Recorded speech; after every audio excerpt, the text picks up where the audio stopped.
வெளிநாடுகளில் பதுக்கி வைக்கப்பட்டிருக்கும் கருப்பு பணத்தை மீட்பதில் பிரதமர் நரேந்திர மோடி தோற்றுவிட்டதாக விடுதலை சிறுத்தைகள் கட்சியின் தலைவர் தொல் திருமாவளவன் விமர்சித்திருக்கிறார். கருப்பு பணம் வைத்துள்ளவர்கள் யார் யார் என்று பிரதமருக்கு தெரியாதா என்று தா பாண்டியன் வினவியிருக்கிறார். முன்னாள் பிரதமர் இந்திரா காந்தியின் 100வது பிறந்த நாளையொட்டி நேற்றிரவு சென்னை தேனாம்பேட்டையில் காங்கிரஸ் சார்பில் கூட்டத்திற்கு ஏற்பாடு செய்யப்பட்டிருந்தது. இதில் உரையாற்றிய திருமாவளவன், சுவிஸ் வங்கிகளில் போடப்பட்டிருக்கும் இந்தியர்களின் கருப்பு பணம் மீட்கப்படும் என்ற பிரதமரின் உறுதிமொழி என்னவாயிற்று என்று கேள்வி எழுப்பினார். வெளிநாட்டில் பதுக்கப்பட்டிருக்கிற பணத்தை மீட்டு வந்து ஒவ்வொரு குடிமகனின் கணக்கிலும் போடுவேன் என்று சொன்னவர் அதில் செயலிழந்து கிடக்கிறார், செய்ய முடியவில்லை, தோற்று போய் கிடக்கிறார். ஆக தன்னுடைய தோல்வியை, தன்னுடைய இயலாமையை மூடி மறைப்பதற்காக உள்ளூரிலே இருக்கிற இந்த ஏழை எளிய மக்கள் பாதிக்கப்படக்கூடிய வகையிலே மிக மோசமான ஒரு அறிவிப்பை செய்திருக்கிறார்.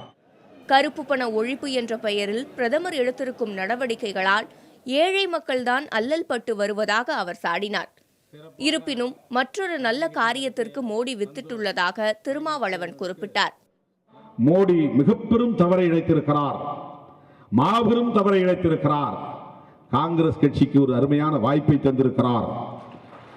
இந்திய தேசத்தை காப்பதற்காக, மக்களை காப்பதற்காக, ஜனநாயகத்தை காப்பதற்காக, சிறுபான்மை மக்களை காப்பதற்காக, ஒடுக்கப்பட்டவர்களை பாதுகாப்பதற்காக இந்த அளப்பரிய வாய்ப்பை பயன்படுத்திக் கொள்வதற்கு இந்திரா காந்தி அம்மையாரின் 100ஆண்டு விழா தொடக்கம் ஒரு வாய்ப்பாக அமையும். கூட்டத்தில் பேசிய இந்திய கம்யூனிஸ்ட் கட்சியின் மூத்த தலைவர் தா பாண்டியன், கருப்பு பணத்தை குவித்து வைத்திருப்பவர்கள் யார் என்பது பிரதமருக்கு நன்கு தெரியும் என கூறினார். யாரிடம் கருப்பு பணம் இருக்கிறது என்பதை தெரியாதவர்களால் டெல்லியில் கோட்டையில் இருக்க முடியும்? அவர்களை கோட்டையில் உட்கார வைத்ததே அந்த கள்ள நோட்டுத்தான். பின்னர் உரை நிகழ்த்திய தமிழக காங்கிரஸ் தலைவர் திருநாவுக்கரசரும் கருப்பு பண பிரச்சனையில் மத்திய அரசை விமர்சித்தார். கள்ள நோட்டு மொழியாது, கருப்பு பணமும் ஒழிய போவதில்லை. மோடியுடைய நடவடிக்கையாலே ஒழிக்கப்பட்டிருப்பது, நசுக்கப்பட்டிருப்பது சாதாரண ஏழை எளிய மக்கள், அன்றாடம் காய்ச்சுகள், விவசாயிகள், தொழிலாளிகள். கூட்டத்தில் பேசிய திமுக மாநிலங்களவை உறுப்பினர் TKS இளங்கோவன் உள்ளிட்ட தலைவர்கள் காலஞ்சென்ற இந்திரா காந்தி ஆற்றிய அரும்பெரும் பணிகளை பாராட்டி பேசினர். காங்கிரசிடம் குறைகள் இருந்தாலும் போற்றப்பட வேண்டிய அம்சங்களும் இருப்பதாக அவர்கள் கூறினர்.